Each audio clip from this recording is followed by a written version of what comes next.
Welcome back everybody to another HeroRR video. Some of you wanted me to start filming me working on my bikes. So today I'm going to take you all along with me while I delete the pair system on my 2003 Honda VFR800 and I'm going to replace the spark plugs. So let's get started. First off, I recommend taking your bike for a nice long ride. You want to try and burn up as much fuel as possible. Because we're going to be lifting the fuel tank, it makes life a bit easier if it's not actually full of fuel. After you do that, go ahead and pop off the seat, which just unlatches with the turn of your key.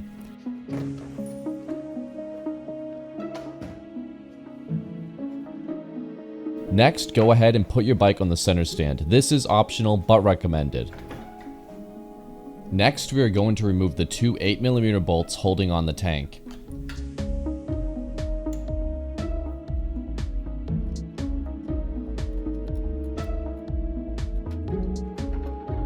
After that, go ahead and try to get something to prop the tank up. I use some interior detailer spray. Once that is done, go to the clutch side of the bike and you should see a cord that attaches the tank to the frame. Use a 10mm open-end wrench to remove it. Be careful not to lose that washer.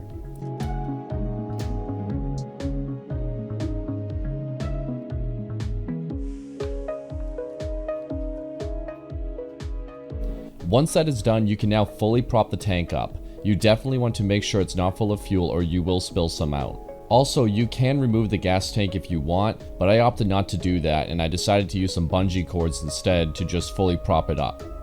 Now we finally have access to the rear spark plugs and pair system. Now before I go any further, I do want to point out one thing. I decided to delete the pair system before doing the spark plugs. However, if you plan on doing both of these, then I recommend removing the coils first, as they are more in the way of the pair system rather than having it the other way around. So if you are following this guide, I recommend actually removing the coils first. Anyway, back to the video. Using an 8mm wrench, you can remove the two bolts holding onto the pair system.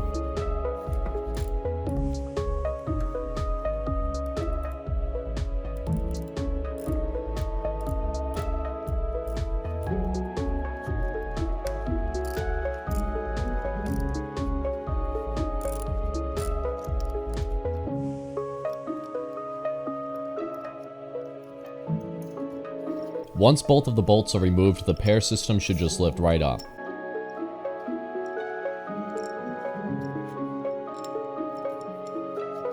Now it's just a matter of putting on the block-off plate. The block-off plate has a notch on it, but it doesn't seem to matter which way it's installed. Also, just to note, while installing the block-off plate, you will need to add more washers to the bolt. I put 3 lock washers on each side.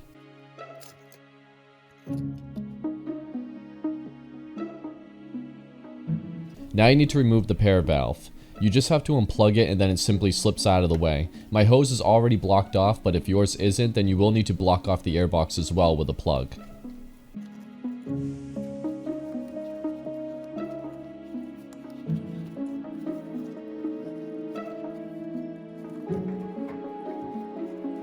Finally, we are at the front of the bike now. Remember what I said earlier about removing the coils. It will make life much easier if you do that. But here's me doing it the hard way using a swivel socket.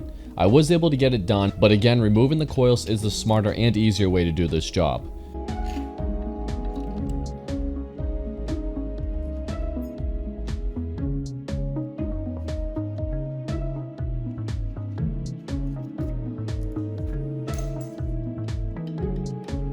Once they're both removed, now it's as easy as pulling through the hose. I must admit this part is very satisfying. Now install the block-off plate and the pair delete is complete. Now we will do the spark plugs. Simply remove the coils using a 10mm socket. After that, just pop them right off. If they give you any trouble coming out, just be sure to give them a little twist. The spark plug socket size is 16mm. Attach it to a 4-inch extension and then drop it down into the hole. After that, attach a ratchet to it and remove the plug. It should come out nice and easy.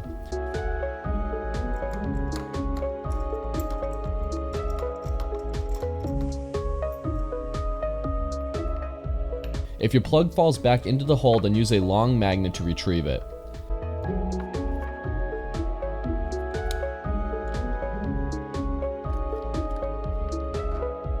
Comparing the old to the new, I must say these definitely needed to be replaced.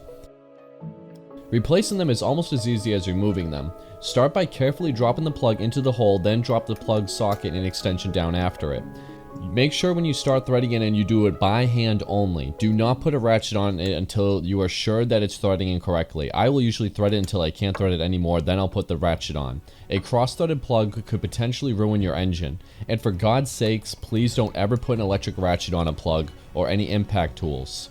There are no torque specs for the plugs. They just say to turn it 1/2 a turn after they seat for the NGK plugs, and 1 full turn if it's the Denso plugs. Now let's just repeat for the other side.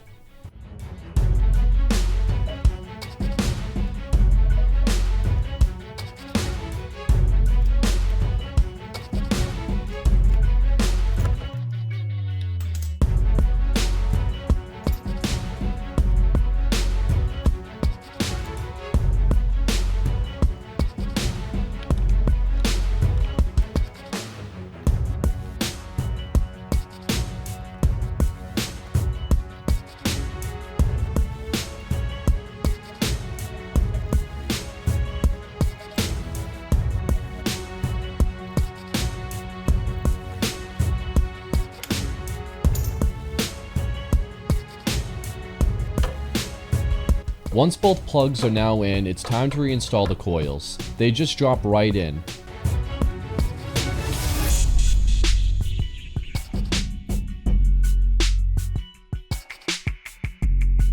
Once that's done, go ahead and reinstall the 10mm bolt and make sure the wire is tucked around correctly.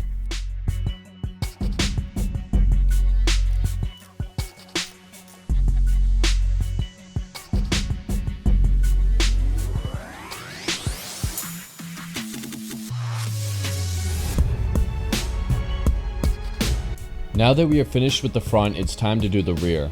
The rear coils are held together by a 5mm Allen head, so you'll need an Allen key to remove the rear coils. Once they're done, it's just the same as the front.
Finally, we have all the plugs installed. Now it's just a matter of lowering down the fuel tank. Reinstall the tether cord to the frame. And reinstalling the two 8mm bolts to fully secure the tank. And of course, put back on the seat. Now you're all finished. Go ahead and enjoy your VFR again, and be proud of yourself for doing some good-hearted maintenance to your bike. Thank you all for watching. I'll see you in the next one. Let me live my life, the one I'd better lead. All the blondes of fantasies, and we looked at them 11 ways. You said, look at me, I looked away.